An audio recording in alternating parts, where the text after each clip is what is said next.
Kasus TB ini semakin lama masih tetap semakin ada nih di dunia. Nah, ini merupakan suatu kedaruratan global sebenarnya yang sudah perlu kita tangani bersama. Dari data WHO itu saat ini sekitar 10,6 juta kasus TBC, di mana 6,4 juta itu kasusnya sudah dilakukan pengobatan dan juga sudah dilaporkan. Tapi yang 4,2 juta ini belum dilaporkan loh ternyata. Di Jawa Timur masih memang tinggi ya kasus TBC-nya. Cuman secara global di Pulau Jawa ini ya memang kasusnya banyak ya. Apabila nutrisi yang kita makan tidak mencukupi, otomatis imunitas tubuh kita akan rendah. Nah, gampang banget kemasukan bakteri-bakteri atau infeksi ya. Tentunya kalau TB ini sangat cepat sekali kalau udah nutrisinya kurang. Dengan merokok otomatis akan mempengaruhi perubahan struktur dari epitel saluran pernapasannya, sehingga gampang banget mikroorganisme untuk tumbuh atau berkembang lebih jauh begitu.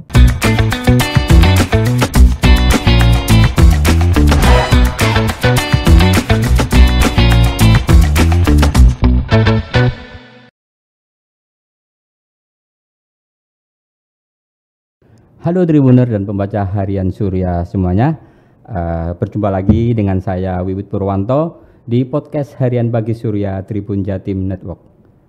Hari ini saya kedatangan tamu, seorang dokter yang cantik, Dr. Sinta Karina Yuniati, spesialis paru.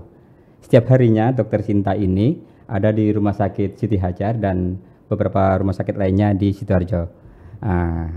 Selamat Dok, selamat datang di kantor harian Bagi Surya. Ya, selamat siang Mas Wiwit. Nah, bicara tentang penyakit paru ini memang tidak lepas dari lingkungan dan kondisi apa ya istilahnya ya, kebersihan. Kemudian mungkin saat ini adalah pancaroba, di mana saya tadi melihat prediksi dari BMKG itu ada musim kemarau yang datangnya lebih cepat. Mungkin ini juga ada bagian dari yang siang hari ini kita bahas tentang tuberkulosis. Jadi di siang hari ini bertepatan nantinya dengan Hari Tuberkulosis Sedunia yang diperingati setiap tanggal 24 Maret. Nah, sebagai orang awam saya tentunya belum tahu apa sih itu tuberkulosis atau TBC, apa sih yang menyebabkan orang menderita TBC dan apa saja yang bisa diantisipasi tentang TBC ini. Dr. Sinta bersama saya hari ini akan menjelaskan secara detail apa itu tuberkulosis dan langkah-langkah apa bila kita kena tuberkulosis. Begitu ya Dok ya? Iya, betul sekali. Saya manggilnya Mas Wiwit aja ya, Dok. Biar lebih akrab nih kita. Jadi ya memang kebetulan memang nanti tanggal 24 Maret ini merupakan World TB ya, merupakan hari peringatan TB sedunia. Karena memang sejarahnya memang TB ini sudah ada sejak dulu. Sejak pertama kali ditemukan kuman TB oleh Dr. Robert Koch tahun 1882, di mana kasus TB ini semakin lama masih tetap semakin ada nih di dunia. Nah, ini merupakan suatu kedaruratan global sebenarnya yang sudah perlu kita tangani bersama. Menjadi PR atau tugas kita bersama ya, karena memang TBC ini sangat menular, Mas Wiwit, begitu. Itu penyakit TBC itu ya, saya ini juga sempat membaca itu mulai tahun 18 sekian gitu ya Dok ya? Sudah beribu-ribu tahun yang lalu ya. Apakah penyakit ini bermutasi seperti halnya kemarin ya, pandemi COVID, ada Omikron, ada Delta. Apakah TBC ini juga demikian Dok? Semakin lama dia semakin kuat atau semakin tangguh ini penyakitnya Dok? Ya, jadi asal mulanya memang Mycobacterium tuberculosis. Dia merupakan suatu mikroorganisme di mana dia sangat mudah sekali untuk menular. Nah, untuk mengetahui apakah dia mengalami suatu mutasi atau tidak, ya memang ini berbagai fenomena yang bisa terjadi. Bisa dari kumannya sendiri yang semakin kuat, kemudian juga bagaimana seseorang itu pada saat terkena TB itu pengobatannya rutin atau putus berobat atau benar-benar dia sudah sembuh total. Jadi ya semakin hari harus kita ketahui bahwa mutasi dari kuman TB itu pasti ada, karena hampir secara global ya, dari data WHO itu saat ini sekitar 10,6 juta kasus TBC, di mana 6,4 juta itu kasusnya sudah dilakukan pengobatan dan juga sudah dilaporkan. Tapi yang 4,2 juta ini belum dilaporkan loh ternyata. Nah, yang kasus-kasus yang belum dilaporkan ini tidak menutup kemungkinan TBC-nya ini juga bisa mungkin bermutasi ya menjadi resisten obat nantinya ke depannya. Makanya kita harus berperang bersama untuk melawan atau mencegah terjadinya TBC yang semakin resisten obat. Berarti posisinya kuman sendiri ini makin tangguh ya dok ya? Bisa Makin tangguh jadi, gitu ya? bisa jadi. Kalau boleh tahu Indonesia ini apa di peringkat keberapa kalau? Nah ini Indonesia yang harus Tribuners ya, saya sapa Tribuners dulu. Yang harus Tribuners tahu bahwa Indonesia saat ini menduduki peringkat kedua di seluruh dunia. Nah juara pertamanya ini India masih nih Mas Wiwit. Nah jangan sampai Indonesia. Nah jangan sampai Indonesia menduduki peringkat pertama, karena ternyata Indonesia masih masuk ke dalam triple burden TB. Nah jadi bukan cuma insiden TB yang biasa saja yang juara 2, ternyata untuk kasus TB yang resisten obat, kemudian kasus TB yang dengan koinfeksi HIV, ternyata Indonesia juga masuk dalam triple burden TB. Nah makanya tugas kita bersama, bukan hanya petugas kesehatan, dokter, pemerintah saja, tapi masyarakat semuanya, yaitu Tribuners semua juga harus membantu kita. Yes. Gitu. Nah kalau bicara tentang TBC itu saya sih orang awam tuh melihatnya sebagai paru-paru itu biasanya ada batuk, ada riak-riak gitu. Apakah seperti apa sih dok? Ciri-ciri dari TBC ya? Ciri-ciri dari TBC ini, terus apakah juga batuk ini dikategorikan sebagai gejala awal dok untuk TBC? Baik, sebenarnya untuk TBC ini ada ciri khasnya Mas Wiwit.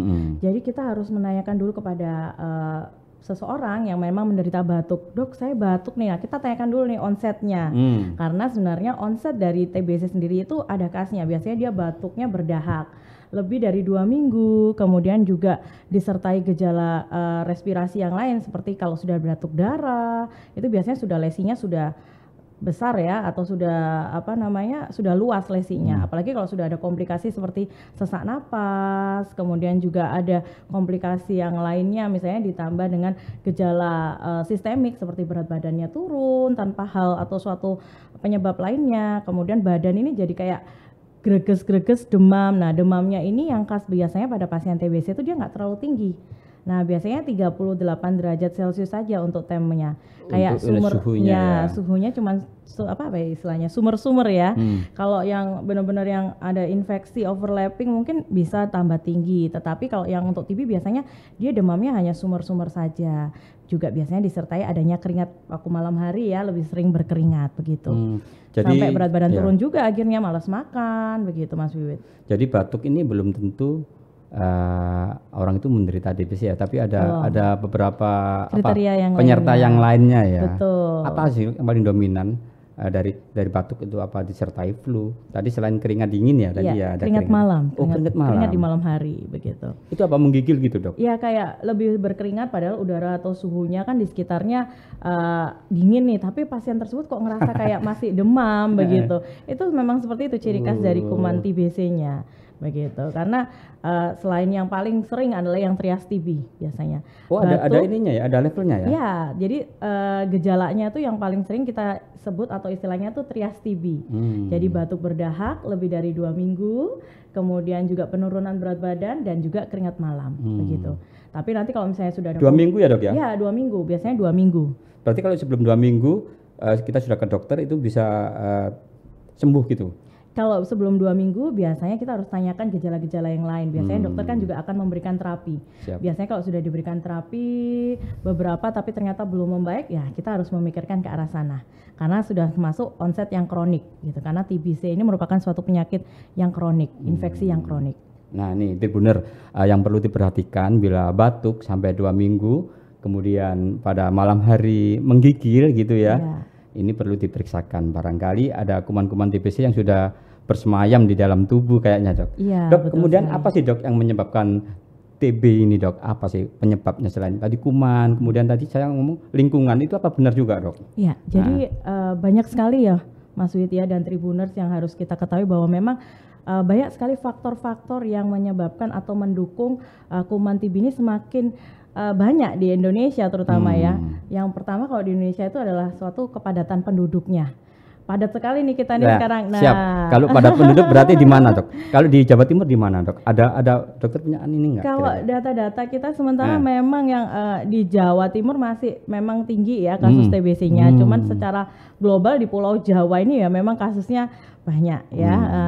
Jadi memang padatnya penduduk itu menyebabkan kuman itu semakin akan cepat gampang menularnya atau menyebarnya. Itu yang pertama. Kemudian juga lifestyle Mas Wiwit. Nah, gaya hidup. Sekarang banyak sekali orang-orang yang ya merokok ya. Dulu mungkin dominan laki-laki nih yang merokok. Cuman sekarang kan sudah banyak wanita yang juga merokok ya.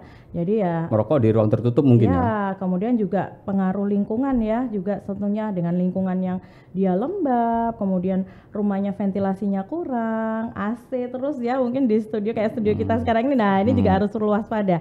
Harus diusahakan setidaknya ada suatu ventilasi yang memang aktif agar kuman TB itu tidak gampang tumbuh atau menetap di lingkungan tersebut. Jadi lingkungan ini yang bisa saya garis bawahi adalah lingkungan yang lembab ya. Betul, lingkungan yang lembab, kurang pencahayaan kurang sirkulasi cahaya sinar juga matahari nggak bisa masuk. Kemudian kalau tadi melihat ya bisa menyerang dari orang yang merokok, kemudian ada pria, ada wanita. Ini kira-kira berapa, Dok? Ada data nggak, Dok? Berapa persen ini bisa menyerang ke wanita atau ke pria? Kemudian usia berapa sih yang rentan sekali kena TB ini, Dok? Jadi semua usia, baik dia usia yang anak-anak, balita gitu, dewasa, balita, juga orang tua juga bisa. Menurut situasi global dari data WHO saat ini, datanya itu sekitar 10,6 juta tadi yang saya bilang, di mana 6 jutanya merupakan penderita laki-laki dewasa. Laki-laki dewasa. Berarti kalau paling dewasa laki-laki itu usia dewasa. udah ya mungkin 20 tahun ke atas ya. 20 tahun ke atas ya. Kemudian yang kedua adalah wanita dewasa. Sekitar 3,4 juta. Sisanya 1,2 juta itu adalah anak-anak. Begitu. Apa juga ini, Dok? Ada ini ya. Penyakit ini bisa melalui keturunan, genetika lah istilahnya gitu. Banyak sekali ya Mas Wiwit ya, pasien-pasien tuh bilang ini genetik. Nah, itu mitos ya untuk Tribuners ya. Nah, jadi artinya nggak benar ini ya? Iya, nggak benar karena orang bilang ini satu keluarga kena TBC semua. Lah, ternyata itu mitos, salah. Nah, karena sebenarnya ya itu tadi, karena TBC ini merupakan suatu infeksi yang menular. Apabila di rumah tersebut ada kepadatan penduduk yang anggota keluarganya banyak ya gampang banget menular gitu. Kita berbicara itu aja keluar sekitar 1 sampai 200 basili bakterinya ya. Apalagi kalau batuk udah sampai 5.000 bakteri yang keluar, apalagi kalau bersin. Nah, jadi genetik pasti gampang. Ya. Jadi genetik itu enggak ya? Tidak, tapi memang menularnya cepat ya. Mitos itu. Iya, menular. Dok, ini mungkin saya sedikit flashback ya dari pandemi kemarin ya, penyakit COVID ya. Iya. Ini apa sih, Dok? Ada kaitannya dengan juga TB, Dok? Karena mungkin saya sih melihatnya sih ada batuk, kemudian ada paru-paru. Setiap kali orang kena COVID itu juga dokter dari spesialis paru juga dilibatkan. Ya. Itu memang ada hubungannya enggak, Dok ya? Ya. Jadi saya coba menjawab, ini merupakan dua penyakit yang berbeda. Oh, dua penyakit yang berbeda ya. Jadi kalau COVID itu sendiri kemarin penyebabnya karena suatu viral atau virus. Nah, kalau TBC merupakan penyebabnya bakteri, Mas Wiwit. Nah, onsetnya pun juga berbeda. Kalau COVID kemarin onsetnya akut, Mas Wiwit. Jadi begitu dia terinfeksi, dia langsung bisa menimbulkan suatu gejala. Kalau TB ini dia memang gejalanya lebih kronik ya, gitu. Kronik itu artinya dia lebih dari 2 minggu biasanya baru menimbulkan ada beberapa gejalanya. Kemudian juga demam. Biasanya kalau COVID itu demamnya sudah mulai agak tinggi ya. Nah, kalau TBC dia biasanya demamnya ya di bawah 38 derajat Celcius untuk suhunya. Kemudian dari foto ronsen atau pemeriksaan radiologi biasanya sudah berbeda gambarannya. Untuk TB biasanya dia lebih khas infiltratnya atau fibroinfiltratnya di bagian apex atau bagian atas dari puncak parunya. Sepertinya banyak sekali ya turunan dari spesies paru ini ya. Ada tingkatan-tingkatan ya. Kalau melihat dokter yang jelaskan itu ada beberapa apex itu ya. Itu termasuk tingkatan dari penyakit paru ini, Dok ya? Dari penyakit yang istilahnya level yang terendah, kemudian yang ini stadium 1, 2, 3 gitu ya, Dok? Kalau dari TB sendiri tidak ada stadium-stadiumnya. Jadi kalau TB sendiri berdasarkan kriteria pembagiannya itu adalah TBC ini kasus yang baru, atau KTB ini kasus yang kambuh, atau dia putus berobat pada saat pengobatan TB. Kemudian juga kasus yang misalnya nantinya resisten obat, seperti itu. Kemudian Dok, tadi sempat disebutkan tentang lingkungan ya. Lingkungan ini juga menjadi pengaruh selain lifestyle. Kalau sudah kena di lingkungan, misalkan di wilayah A ini ya, beberapa warganya kena TB, itu apakah juga dilakukan semacam kebersihan lingkungan kayak penyemprotan kayak gitu? Apakah seperti itu juga, Dok? Kalau saya, setahu saya enggak ya, bukan penyemprotan, tapi mungkin ya pembuatan atau ventilasi yang memang yang bisa menjadi kunci. Karena kalau di bawah sinar matahari, kuman TB itu bisa mati gitu. Jadi dia nggak bisa hidup bila dia terkena sinar UV langsung. Berarti yang dimaksud dengan lingkungan ini lingkungan secara personal gitu ya. Betul. Jadi tempat tinggal itu kalau bisa dia punya suatu rumah itu yang punya yang ventilasi ya yang baik. Apabila memang ada AC, mungkin bisa dipasang exhaust seperti itu. Atau ada jendela yang bisa bertukar ini ya. Betul, untuk pertukaran udaranya, ventilasinya biar aktif lah ya, biar gak ngendon, istilahnya apa bahasa Jawanya kita. Bersemayam lama di dalam tempat tersebut. Baik, itu ya, lingkungan di mana ini sangat berpengaruh, dan lifestyle. Kemudian ini juga menjadi salah satu pola dari kuman ini bisa berkembang biak ya, Dok ya. Jika demikian, apa, Dok, pencegahan yang bisa dilakukan secara responsif atau secara revolusi, secara pelan-pelan itu seperti apa, Dok? Jadi memang untuk mencegah TB sendiri tentunya adalah pola gaya hidup sehat. Dengan tetap menerapkan kita olahraga teratur. Tadi yang disebutkan juga tentang berjemur di Betul. Saya ulang tadi, olahraga teratur, kemudian juga makan makanan yang bergizi, Mas Wi, tentunya. Apabila nutrisi yang kita makan tidak mencukupi, otomatis imunitas tubuh kita akan rendah. Nah, gampang banget kemasukan bakteri-bakteri atau infeksi ya. Tentunya kalau TB ini sangat cepat sekali kalau udah nutrisinya kurang. Kemudian kurangi merokok nih, Mas Wiwit. Nah, perokok aktif apa perokok pasif ini? Baik perokok aktif maupun perokok pasif nih. Nah, karena dengan merokok otomatis akan mempengaruhi perubahan struktur dari epitel saluran pernapasannya, sehingga gampang banget mikroorganisme untuk tumbuh atau berkembang lebih jauh, begitu. Berarti perokok ini lebih potensi bila memang mengabaikan dari yang kita sebutkan tadi tentang kebersihan, tentang pola hidup. TB ini gampang masuk gitu ya. Betul banget. Kemudian selanjutnya adalah kalau bisa cukup untuk ventilasi di rumahnya tadi, sehingga sinar udara bisa masuk, sinar matahari bisa masuk gitu ya. Jadi ya satu lagi nih Mas Wiwit, rajin cuci tangan tentunya. Karena dengan cuci tangan selama minimal 20 detik di bawah air yang mengalir dengan menggunakan sabun, kita bisa menuntas atau memutus rantai penularan baik virus maupun bakteri, begitu. Kalau yang nutrisi itu apa aja, Dok, kira-kira, Dok? Kalau nutrisi kecukupan nutrisi ya harus seimbang ya, karena sekarang kan sudah ada, kalau dulu kita mungkin taunya kan gizi 4 sehat 5 sempurna ya. Sekarang ini sudah 13 malah katanya ya. Jadi 13 panduan gizi seimbang nih kalau dari gizinya ini mungkin. Jadi ya makanan-makanannya cukup lah, karbohidrat, protein, vitamin dan sebagainya. Oke, ada tadi tentang lingkungan, tentang lifestyle. TB ini juga sepertinya yang saya ketahui itu di dalam sebuah menjelang pernikahan atau akad itu biasanya memang ditanyakan ya, ada antisipasi untuk TB juga ya, Dok ya? Oke, kalau sebelum menikah sih sebenarnya jarang ya, cuman istilahnya kita hanya menanyakan apakah pasangan kita memiliki suatu sumber penularan begitu. Nah, tapi kalau misalnya memang nantinya calonnya memang pasangannya dinyatakan TB sebelum hari menjelang pernikahan, biasanya kita sarankan adalah tetap dilakukan pemberian atau pendampingan pengobatan begitu. Karena setelah pengobatan minimal 2 minggu, insya Allah penularan itu sudah jauh lebih minimal, Mas Wiwit. Pengobatan 2 minggu ya? Ya, pengobatan 2 minggu dari total minimal 6 bulan ya. Itu berapa persen, Dok? Misalkan orangnya dirawat dengan sudah didiagnosa kena TB, kemudian untuk perawatan itu sembuhnya itu sampai berapa persen? 90%? Hampir 90% bisa. Alhamdulillah gitu ya. Dengan pengobatan yang memang dia masih standar, yang tidak ada ini ya, kekebalan obat ya, tidak ada resiko kekebalan obat. Biasanya kasus-kasus yang baru ya, yang belum pernah pengobatan sama sekali, kasus baru ya, untuk pengobatan insya Allah semuanya bisa sembuh total dengan minimal pengobatan 6 bulan begitu. 6 bulan itu rawat jalan ya. Rawat jalan ya. Betul. Dengan tetap memperhatikan pola-pola hidup tadi. Betul, itu ya. Pola hidupnya. Dok, kalau di Rumah Sakit Siti Hajar ya, tempat jenengan setiap hari ada di sana, itu seperti apa sih dok? Prosedur dari pemeriksaannya, kemudian jika orang ingin mengetahui kondisinya ini kena TB atau enggak, itu seperti apa dok? Sebelumnya kita mengetahui dulu ya, kita itu terjangkit TB itu seperti apa dok? Baik.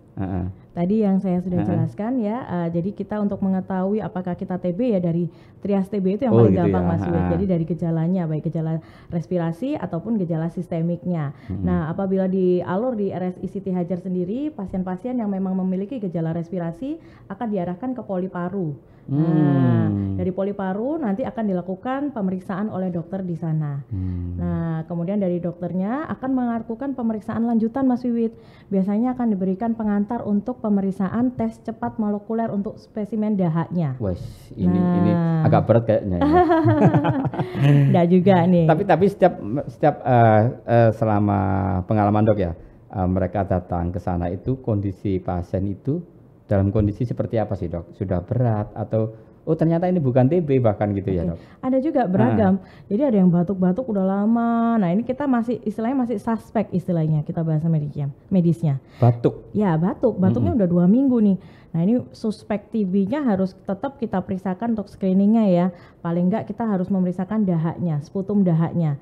Nah kalau dulu pewarnaan biasa atau pewarnaan sederhana ya, BTA, nah ini sekarang dari pemerintah kita sudah semuanya wajib melakukan tes cepat molekuler atau Gen Expert. Memang prosedurnya seperti itu ya? Alurnya memang seperti itu. Tapi ada loh dok, apa istilahnya itu batuk menahun.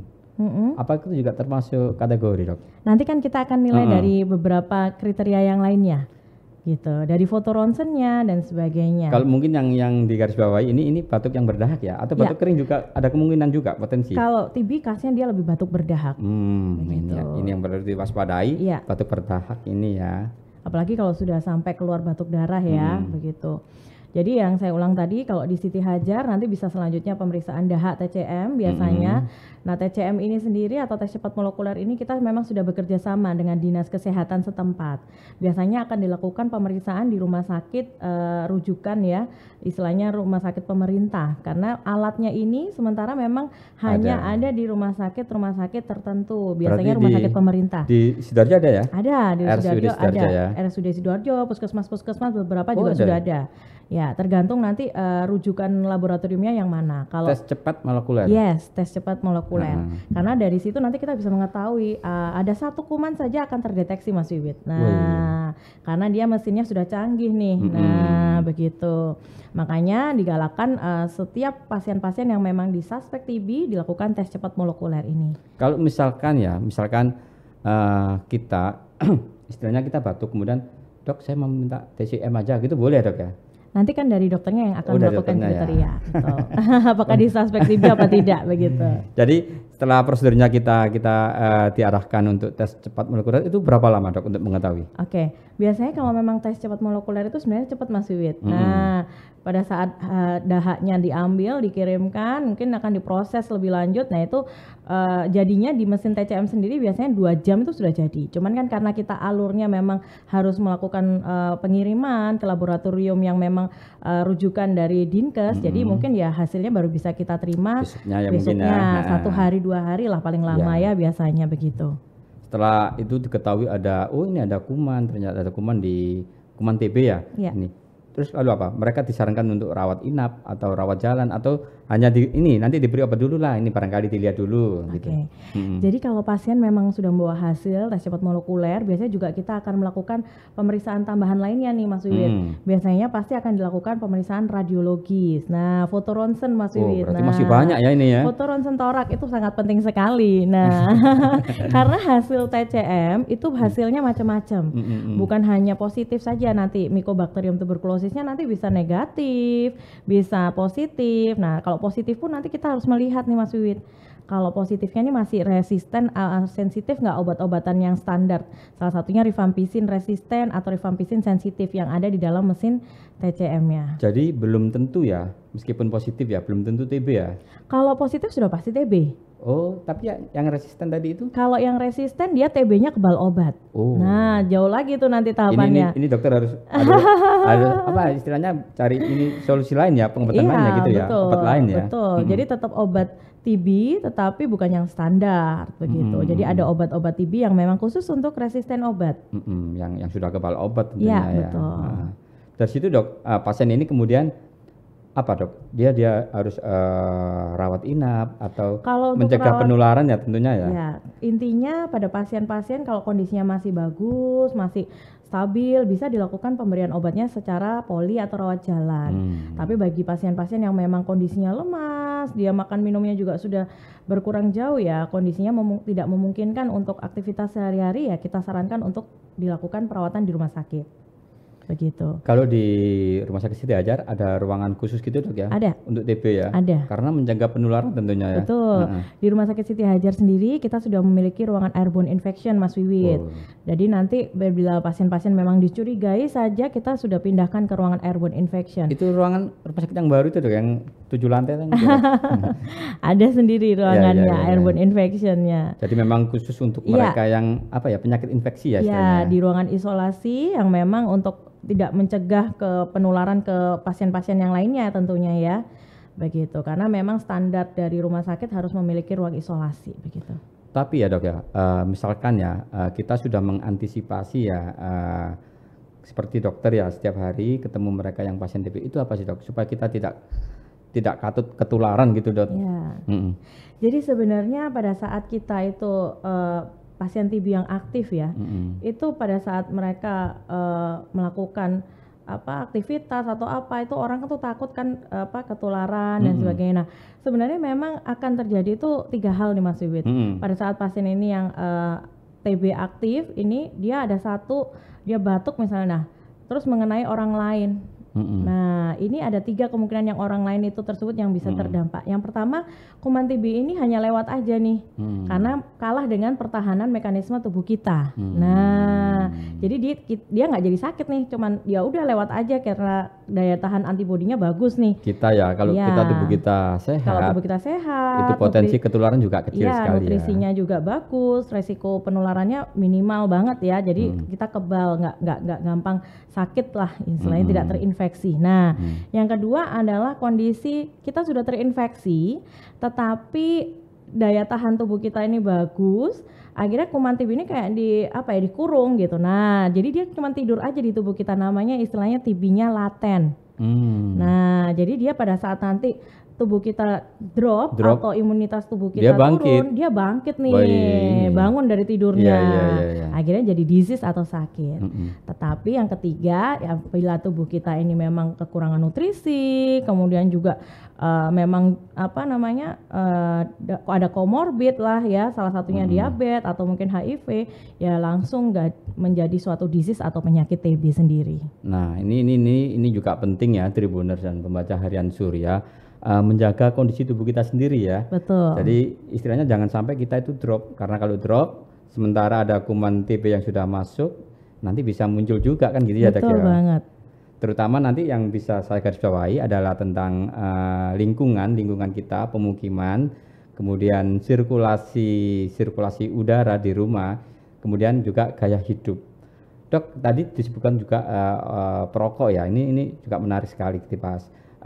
Mungkin boleh cerita sedikit dok tentang perokok aktif dan pasif, karena memang ada ya ketika kita naik angkot gitu ya, ada orang rokokan gitu, itu lebih berbahaya nggak dok ya kira-kira dok ya daripada Ya, jadi memang dua-duanya harus saya bilang dia mau perokok aktif atau perokok pasif itu memang sama-sama potensi untuk terjadinya kerusakan di epitel-epitel saluran pernapasannya sehingga nanti bisa berkembang malah dia membangkitkan suatu hal-hal yang karsinogenik dan sebagainya ya.